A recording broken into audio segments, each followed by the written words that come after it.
आज हम लोग एक इम्पोर्टेंट टॉपिक के बारे में चर्चा करने वाले हैं। ये टॉपिक क्या है?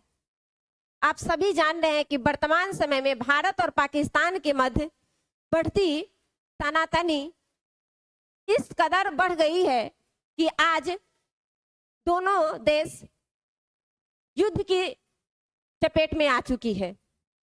तो ये जो पाकिस्तान का कब से अस्तित्व बना विश्व मैप पर, इसकी क्या भारत से किस तरह से, क्योंकि वह भारत से तो कोई अलग, ऐसा नहीं है कि वो प्रारंभ से एक अस्तित्व में रहा है देश पाकिस्तान।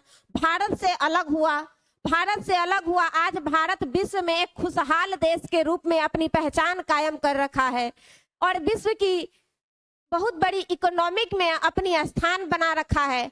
लेकिन उसी जगह जो पाकिस्तान है वह एक गरीब मुल्क, आतंकवादी पहचान में विश्व में अपनी प्रतिष्ठा को बना रखा है। तो ये जो परिस्थितियां हैं और भारत और पाकिस्तान के मध्य में ये जो टकराव की स्थितियां बार बार देखी जाती है, यह टकराव की स्थितियां कब से बनी? आप सभी जानते हैं मित्रों कि जब भारत गुलामी की बेड़ियों से आजाद होकर के वर्ष 1947 में आजाद होता है, तो भारत और पाकिस्तान नाम के दो मुल्क के रूप में, यानी भारत का बंटवारा हो जाता है और भारत और पाकिस्तान दो देशों के रूप में बंट जाते हैं। ये जो पाकिस्तान था, इसका नींव ही धर्म के आधार पर पड़ा। पाकिस्तान का नींव ही धर्म के आधार पर पड़ा, जिसके कारण जब भारत एक स्वतंत्र राष्ट्र के रूप में अपने आप को सुदृढ़ करने के दौर में अग्रसर होना स्टार्ट करता है, तो उधर पाकिस्तान अपने नापाक इरादे से जम्मू कश्मीर में प्रवेश करता है। क्योंकि जम्मू कश्मीर उस समय एक स्वतंत्र रियायत के रूप में अपने आप को बनाए रखना चाहती है। वह चाहती है कि हम एक स्वतंत्र रहे, ना तो पाकिस्तान का हिस्सा रहे, ना ही हिंदुस्तान का। और उसी कड़ी में ये जो पाकिस्तान के कुछ कबीलाई अपने हथियार लैस बारूद, गोला बारूद के साथ जम्मू कश्मीर में दस्तक देती है, तो वहां पर परिस्थितियां बहुत गंभीर उत्पन्न हो जाती है, जिसके कारण वहां के राजा हरि सिंह भारत से मदद मांगते हैं और कहते हैं कि मुझे आकर के बचाइए।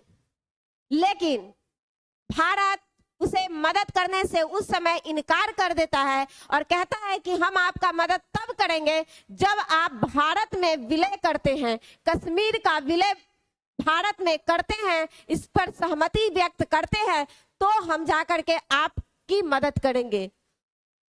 और यहीं से शुरू हो जाता है, भारत विलय हो जाता है। विलय होने के बाद कश्मीर भारत का हिस्सा बन जाता है और यहीं से शुरू होता है यह कश्मीर का कुछ हिस्सा जो पाकिस्तान ने अपने नियंत्रण में कर लिया था।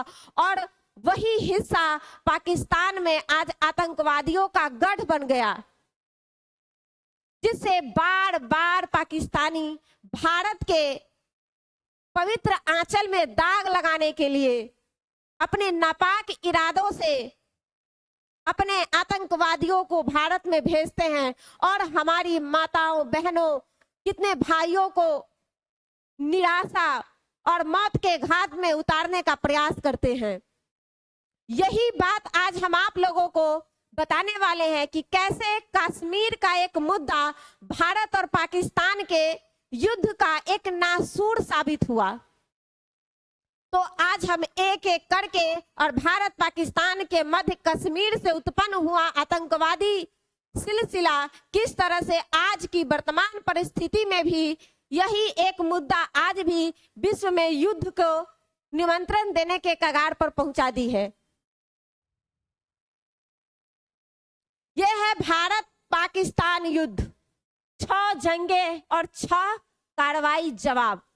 यानी कि भारत पाकिस्तान के मध्य लगभग 6 बार जंग किया, यानी युद्ध किए, लेकिन उसके जवाब में भारत ने मुंह तोड़ जवाब दिया हर बार। लेकिन उसके बावजूद भी पाकिस्तान अपने नापाक इरादे से कभी बाज नहीं आया। सबसे पहला यदि हम शुरू करते हैं तो वर्ष 1947 से 48, वर्ष 1947 से 48 का वह दौर था जिस दौर में पाकिस्तानियों ने अपने कबीलाइयों के साथ हथियारों से लैस करके जम्मू कश्मीर में दस्तक दिलवाता है और वहां पर महिलाओं के साथ दुर्व्यवहार किया जाता है। और उसके बाद से यह जो हम अभी तुरंत आपको एक कहानी सुनाए हैं, थोड़ी सी जानकारी दिए हैं कि किस तरह से वहां के राजा हरि सिंह ने भारत से मदद की गुहार लगाए और भारत में विलय कर देते हैं जम्मू कश्मीर का। तो यह जो कहानी है वही है कि कश्मीर की पहली जंग जब जमीन के साथ साथ जज्बात भी बांटे गए, जब यहीं से शुरुआत होते हैं। 26 अक्टूबर वर्ष 1947 राजा हरि सिंह कश्मीर भारत के हिस्से में विलय करते हैं। और देखिए हुआ क्या ना कि जब यह विलय की बात आ गई, विलय कर दिया और हमने जब कश्मीर के क्षेत्रों पे अपना नियंत्रण स्टार्ट कर दिया, अपना नियंत्रण कर लिया और जो हिस्सा पाकिस्तानियों ने अपने नियंत्रण में रख रखा था उसे आज भी हम पाकिस्तान आज आजाद कश्मीर कहता है, पीओके जिसे हम कहते हैं, यानी पाकिस्तान ऑक्युपाइड कश्मीर। हुआ क्या है कि जब इस मसला को सुलझाने के लिए भारत के प्रधानमंत्री पंडित जवाहरलाल नेहरू यूएनओ में पहुंचते हैं, क्योंकि ये एक लोकतांत्रिक विचारों को मानने वाले व्यक्ति थे, इनमें इनका विश्वास दृढ़ था और इसीलिए इन्होंने सोचा कि हम एक अंतर्राष्ट्रीय जो संस्था है उसे अपने देश में जो ये गतिविधियां उत्पन्न हुई हैं उसको सुलझाने का प्रयास करते हैं। और इसीलिए पंडित जवाहरलाल नेहरू कश्मीर के मुद्दे को लेकर के यूएनओ में चले जाते हैं, संयुक्त राष्ट्र संघ में। कहा जाता है कि इनका ये जो कदम रहा यह बहुत जल्दबाजी में लिया गया एक फैसला है या फिर इनके इस फैसले को बहुत विवादित माना जाता है कि ऐसा नहीं करना चाहिए था, क्योंकि यही एक वजह था कि यह जो मुद्दा हमारा रहा कश्मीर का तभी से लेकर आज तक ले फंसा का फंसा ही रह गया।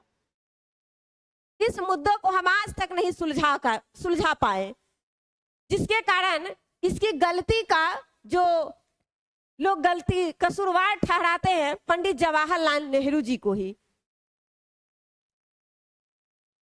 यूएनओ के दखल के बाद 1 जनवरी 1949 को भारत और पाकिस्तान के मध्य युद्ध विराम हो जाता है।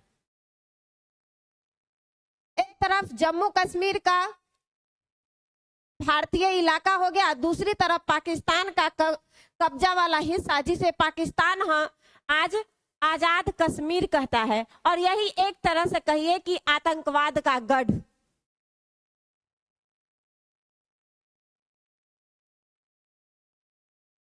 और यही पॉइंट अगर हम देखें, ये जो आजाद कश्मीर और ये जो विवादित बना यह क्षेत्र भारत और पाकिस्तान के बीच में विरोध का, दुश्मनी का, युद्ध का, अस्थाई विवाद का कारण बन गया। कश्मीर का मुद्दा भारत और पाकिस्तान के मध्य